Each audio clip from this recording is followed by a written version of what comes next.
us at the 2018 Northeast Seafood Expo. I'm sitting here with Yoga Sadana from Indonesia.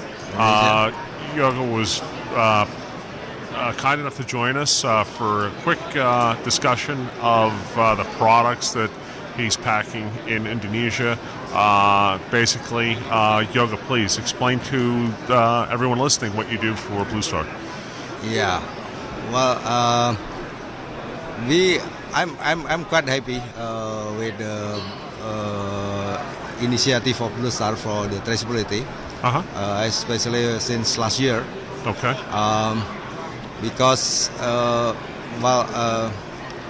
nowadays the traceability and sustainability will become more important. Of course. And beside the market, as a producer, we also have quite concerned about the supplies, because the supplies is becoming lower. So the sustainability, I think, is a must to start. Yeah. Yes, absolutely, especially within the species of blue swimming crab. Yeah, as we've all realized. Yes. Have you now over the past? You've seen obviously a tremendous, a significant downturn in the availability of blue swimming crab over the past 5 or 10 years. And which has prompted several of these fishery improvement projects over the past 10 or 15 years, obviously. Do you see that the implementation of traceability and sustainability within this species is not that complicated? It's granted, it's a lot of work to do it, but it can be accomplished. Yeah. Well, actually, I myself just know about the traceability and sustainability the last 2 years. Right. Because previously, as far as I know, the most important is food safety previously. Sure. But right now, after I know and I learned about the traceability and sustainability, I think this is the next steps after food safety. Sure. Safety. We have certificates such as VRC, something like that. And now we are starting to have traceability and sustainability in order to know and in order we are able to trace where the food comes from, and it's very important, I think. Absolutely, absolutely. And for the longevity of the species as well, to make sure that it's there for the next 10, 20, 30 years not only the lifetimes. Food safety, but also the traceable. Every time we can easily, just using the new technology, using phone cell, telephone to scan QR code. Yes. QR code is good, very good. System to trace the product. Now, was it in Indonesia, the fishermen, the harvesters that are pulling the crab out of the water, have they been receptive to this technology? Have they been okay, with utilizing it and implementing it? There's not been a lot of pushback from them? Not yet. It's a hard work to socialize and to implement this, because. As you know, our minister, our government, very want to implement the IUU, illegal, unreported, and unregulated. Right. I think it is quite related with that. If we want to relate this IUU and traceability, it is very important relationship, because with if we can do this, we can implement this, and then step by step we can implement to the fishermen, because mostly in Indonesia, the boat not registered. So we have to socialize to them, to the fishermen, to register the boat. Register the And vessel so also, they're recorded. The way they catch the crab, it should be eco-friendly. Sure. Using trap, yeah. Instead of using other equipment that not eco-friendly. Understood. So it's very hard to socialize this, to educate them, to help them getting the boat ID, the boat name, and put this on the data. Sure. That will result on the QR code. That's why it is hard work, but it must be done. Absolutely. It must be implemented. Absolutely. So there's obviously work ahead to Yes. get everyone compliant, get all the boats registered and enabled with the tracking correctly. devices and the data recorded. The big challenges actually is how the government enforce this.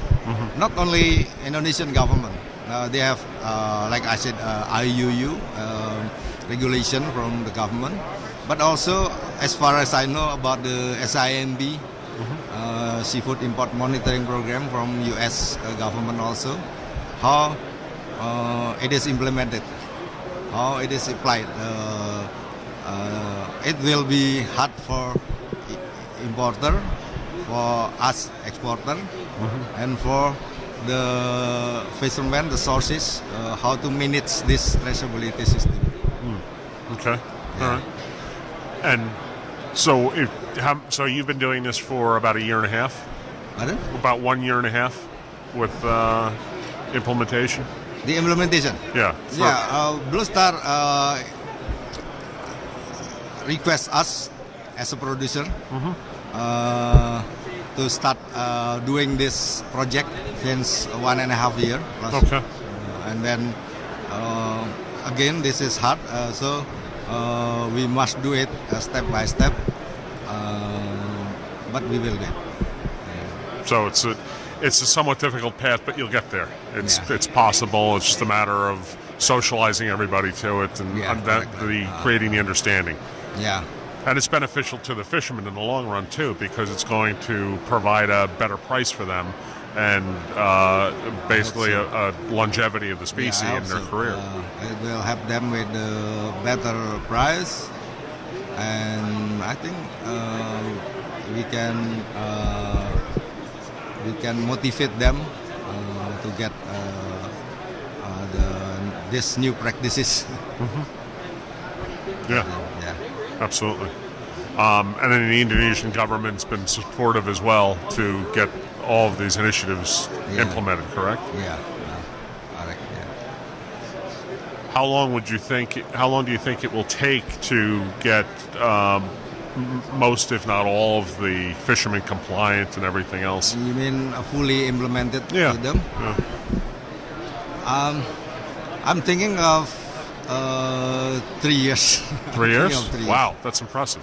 Yeah, 3 to 5. Because again, it's not easy. It's difficult. No, because of course not. Not only the fishermen, but also the government itself. Sure. How they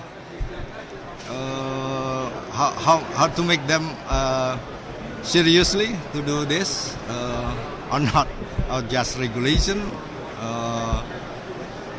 But I'm sure with the Indonesian government right now, especially our minister, Ibu Susi, she is very serious about this, and I hope her people in Indonesian Fisheries Ministry can help us to do this, to implement this. Absolutely. Yes. That's Database technology to gather the data is also one other thing that is very important also. So again, database and technology to gather the data. Well, from data we create a baseline and correct. Recreate what happened and learn from it, and then build those libraries, and that's how we initiate change, right? Yeah. That's fantastic. So 3 to 5 years, you feel like Indonesia could be fully compliant with sustainability and traceability application. Yeah. And the sources of crab in Indonesia is very wide area, from right area. Yeah. Indonesia is the second country who has the length of the beach. Yeah. Yeah. So from west to east, and there are many sources of crabs. That's again very difficult, but we have to do this.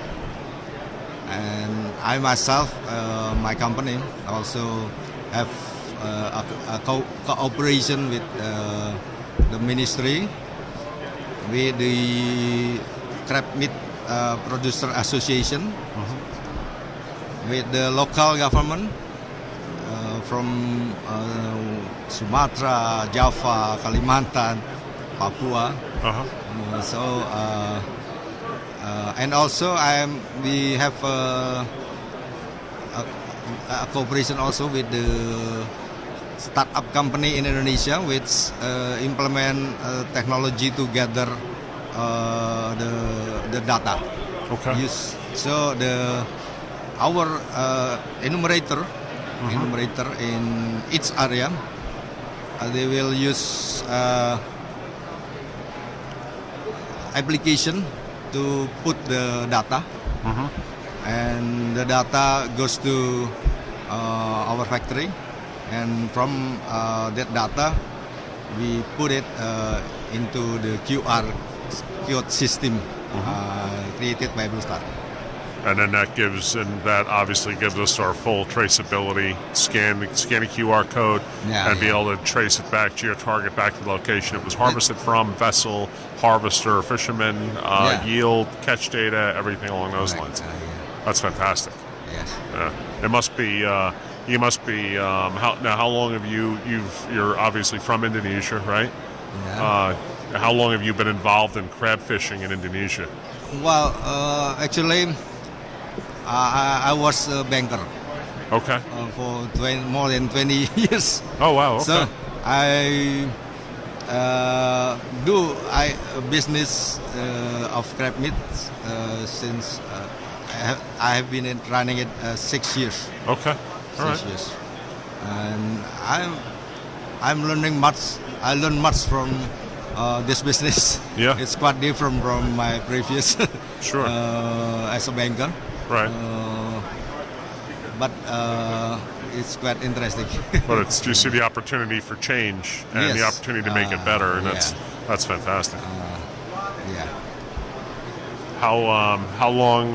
So 3 to 5 years before you feel it's fully implemented, and then after that, do you feel that as a test for Indonesia, that this system could be implemented into other countries as well without issue? I think so. Yeah, no problem at all.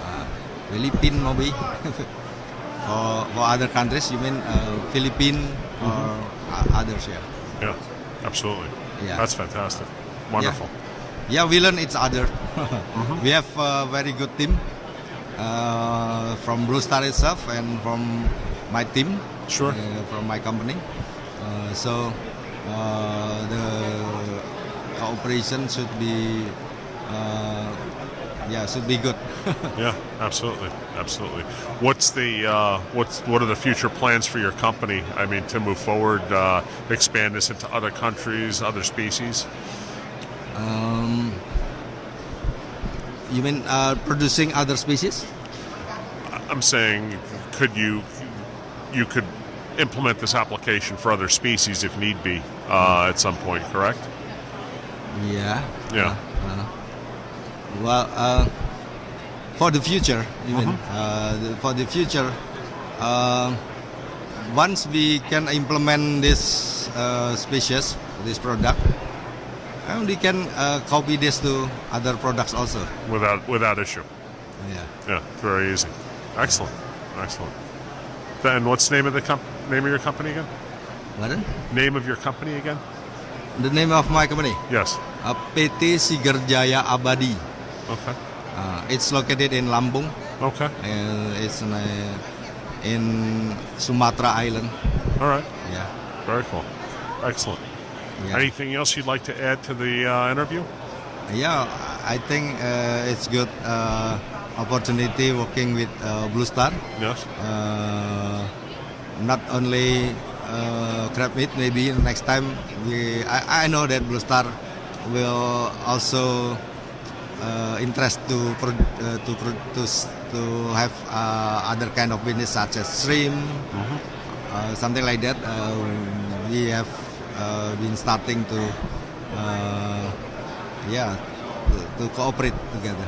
Look at other products and everything Yes. else. That's fantastic. It's quite interesting. Yeah. It's and then much needed change within the seafood industry. Yeah. Especially within blue swimming crab. Yes, of course. Yeah. Thank you again for coming on the show. You're welcome. Thank you. All right. Also. Excellent. Once again, from 2018 Northeast Seafood Expo, it's Max Christensen. Thank you again for joining us.